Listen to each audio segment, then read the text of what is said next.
Let's talk about question 12, which is a series of proof questions. So the first question is that given a is equal to a squared, prove that all of the eigenvalues of a are either 0 or 1. Let lambda be an arbitrary eigenvalue of a. Arbitrary here is a synonym to any. So let lambda be any eigenvalue of a, but it has to be an eigenvalue. And let this vector v be an eigenvector of the eigenvalue lambda that we have quoted before. Then, according to their definition, AV is equal to lambda v. But since a is equal to a squared, AV is also equal to a squared v. And that is because a is equal to a squared. So now given that, I can also calculate the value of a squared v, which is equal to a of AV, or a times AV, is equal to a times lambda v, which is equal to lambda times AV, since lambda here is a scalar. And then AV is equal to lambda v, so this is actually equal to lambda squared v. And let's not forget that a squared v is equal to AV, which is also equal to lambda v. So in conclusion, we get that lambda squared v is equal to lambda v. Since an eigenvector cannot be a zero vector, lambda squared is equal to lambda. And therefore, lambda squared minus lambda, which is equal to lambda times lambda minus 1, is equal to 0. And the solution to that equation is that lambda is either 0 or lambda is 1. Which means that for any eigenvalue of a that I list as an unknown, it could only be 0 or 1. So that means all eigenvalues of a must have either the values of 0 or 1. And therefore, I have proven that all of eigenvalues of a are 0 or 1 if a is equal to a squared. Let's move on to part B of the question. Part B now gives us this diagonal matrix B and tells us to find the eigenvalues of 4 times the fourth order of the transpose of B inverse. So there are two ways to solve this question. The first way of solving this question is that we do it brute force. So the way we can do it brute force is that we can first find that B inverse is equal to 1 0 0 0 root 3 0 0 0 negative 1 over 2, and that's because for the inverse of a diagonal matrix, we just have to each element along the diagonal would just be a reciprocal of each other. Remember that this only applies to diagonal matrices. And then we need to find the inverse of it, but since this is a diagonal matrix, the transpose is equal to the original version. So now we multiply this matrix by 4 times, which is equivalent of multiplying the inverse 4 times by itself, and that will be equal to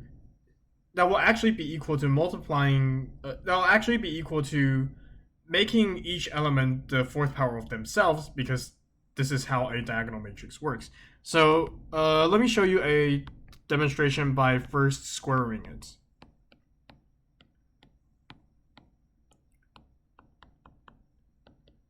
Which means by squaring it, I'll multiply this diagonal matrix with itself.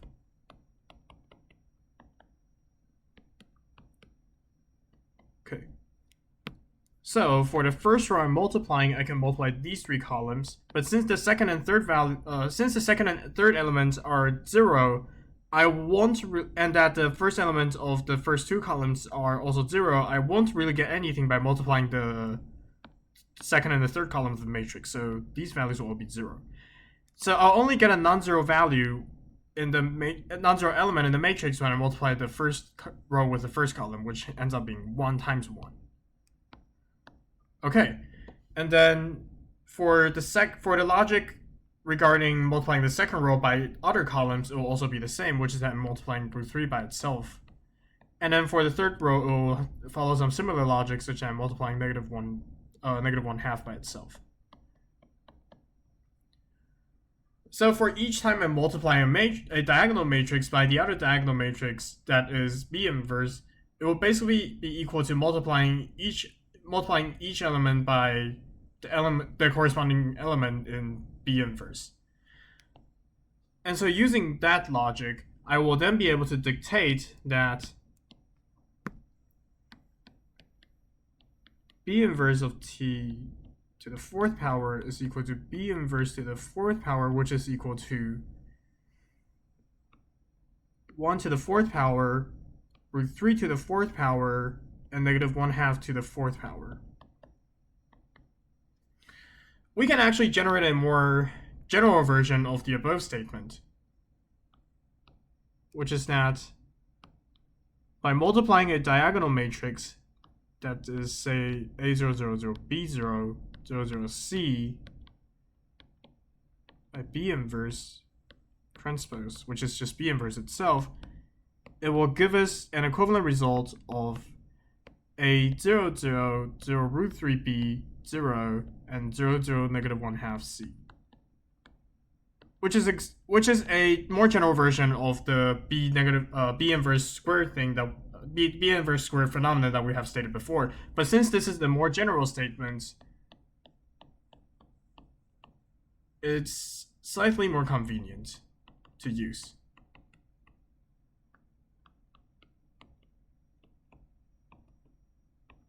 For a speed calculation. But anyways, we get that the fourth power of B inverse transpose is equal to this matrix. And then 4 times this entire mess is equal to 4 times the entire diagonal matrix. That will be 4, 0, 0, 0, 36, 0, 0, 0, 1/2. Okay, and to find the eigenvalue of a diagonal matrix, we just have to state the elements along the diagonal will actually be the eigenvalues for themselves. Let me just state this explicitly so that I will get score or credit for this.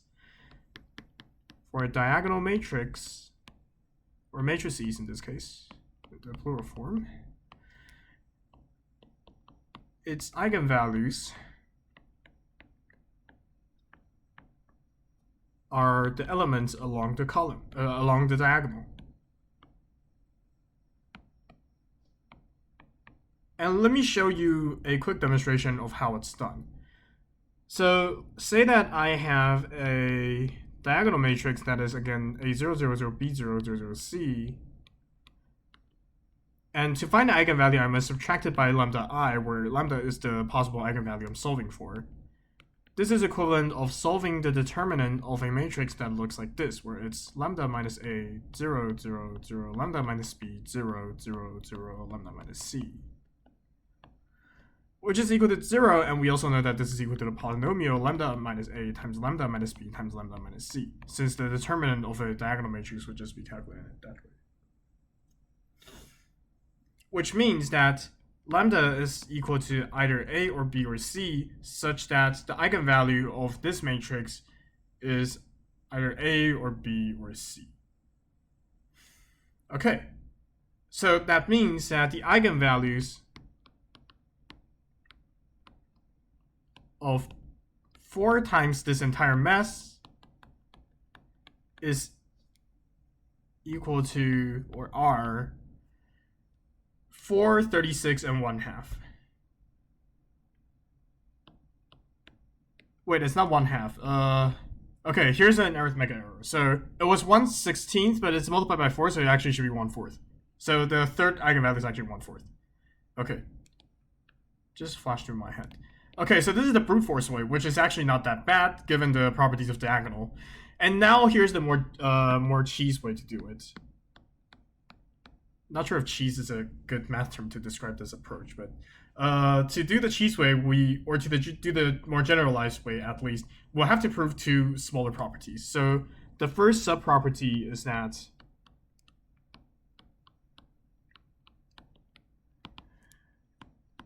A and A transpose have the same eigenvalues.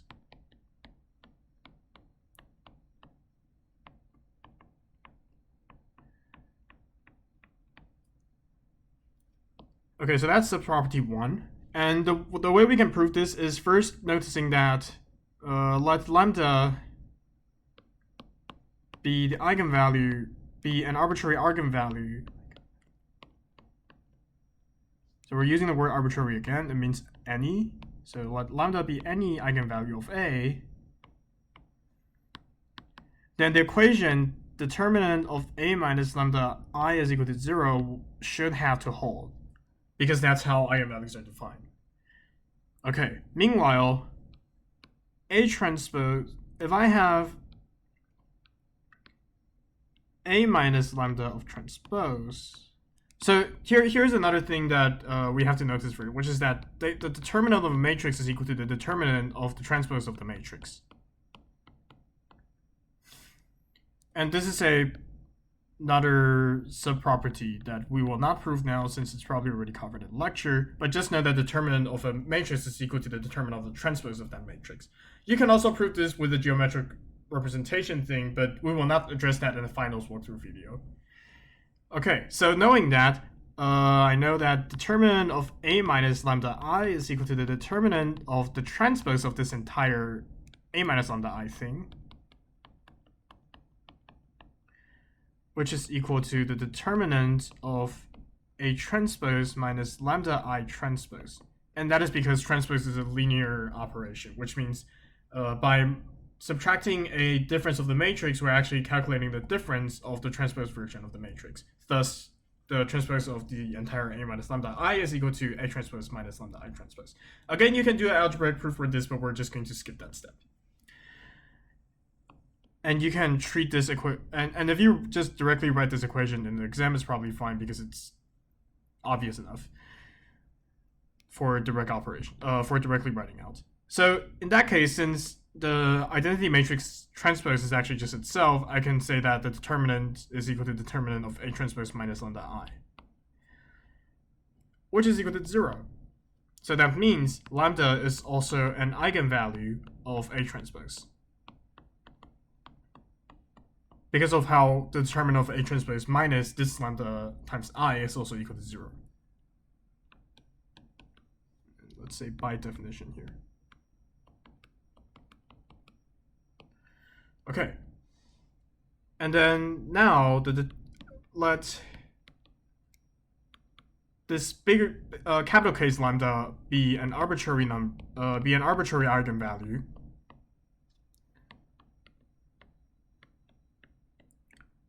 of the transpose of the original matrix AT, such that this statement is true, such that determinant of A transpose minus capital lambda I is equal to 0. This is also equal to the determinant of the transpose of this entire A transpose minus lambda I, which will be determinant of A transpose minus capital lambda identity transpose. A transpose is just itself, so this is also equal to the determinant of A minus capital lambda I, because I transpose is equal to I, and this is equal to 0. So by definition, again, this eigenvalue that A transpose has, this arbitrary eigenvalue that A transpose has, is also an eigenvalue of A, since A minus lambda I is equal to 0.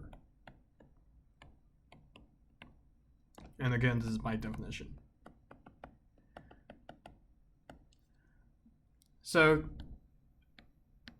all of A's eigenvalues are A transpose's eigenvalues.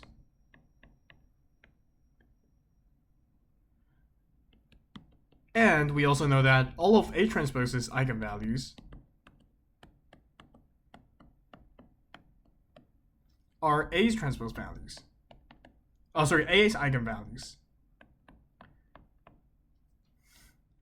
Therefore,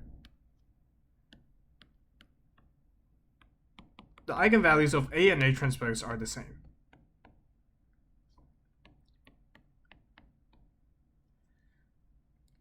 Hence, the eigenvalues of B inverse and the eigenvalues of B inverse transpose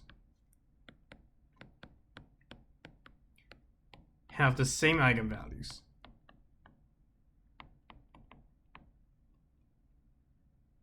Okay, so that's the property 1.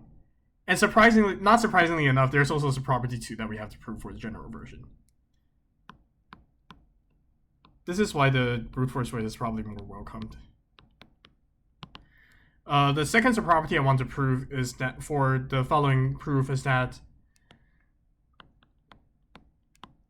let lambda be an eigenvalue of A, lambda to the nth power is the eigenvalue of A to the nth power.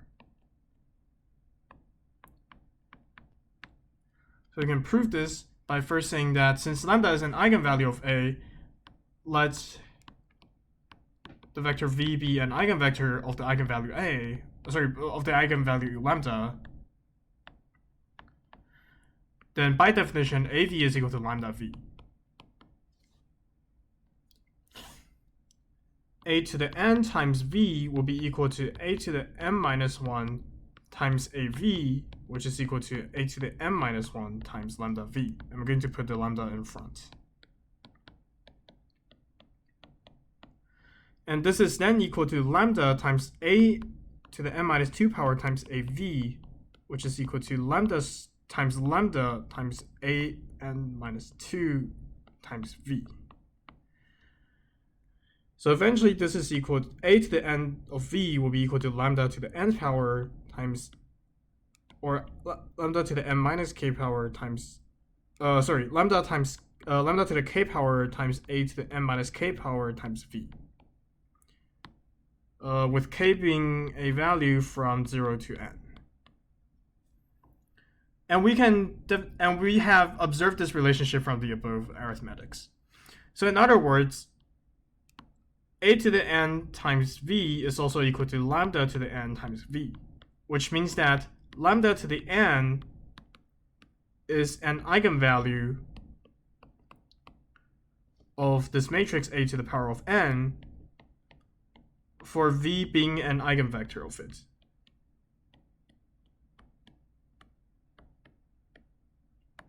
Of such eigenvalue. With A to the n. So now we have proved both subproperties. How this subproperty contributes is that let lambda be an eigenvalue of B inverse transpose. Lambda to the fourth power is the eigenvalue of B inverse transpose to the fourth power.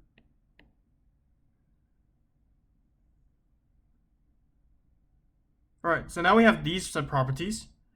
We can then engage with the question and notice that since B is diagonal,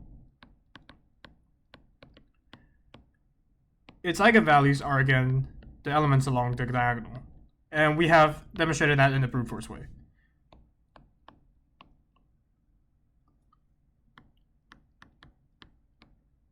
So the eigenvalues of B will be 1, 1 over root 3, and negative 2. For lambda as an eigenvalue of V,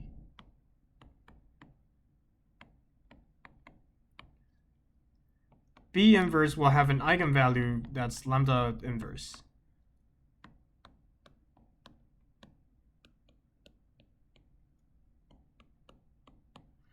This is already mentioned in a lab when we talked about Hermitian matrices and something about reducing the amount of noise in image processing, so I will not go over this proof again. But that will tell us that B inverse has the eigenvalues 1, root 3, and negative 1/2. And so B inverse transpose will have the same eigenvalues, since the subproperty we proved above says that for a matrix A transpose and A have the same eigenvalues. And through another subproperty we have proven above, we know that the eigenvalues of B inverse transpose to the fourth power has the eigenvalues that are basically the fourth power of the original eigenvalues we had, which will be 1, 9, and 1 over 16. the eigenvalues of 4 times b inverse transpose to the 4th power would then be would then be those eigenvalues times 4, because this is a diagonal matrix. So that will be, they have the eigenvalues 4, 36, and 1/4. And thus we have reached the same conclusion as before, but this more generalized, or this more cheat part, absolutely takes more time than a brute force solution. However, if you reference the official solution for this final exam, it will actually just use the cheese version without proving the above property. So talking about the cheese solution here in the solution run-through video is more like a complementary material for you to understand the solution they are offering. And there are actually a lot of other properties we haven't proved here officially, because we have already done that in lectures and want to save time in this video that is probably already running through 20 minutes. So thus we have solved the question. Goodbye. Let's move on to the second question.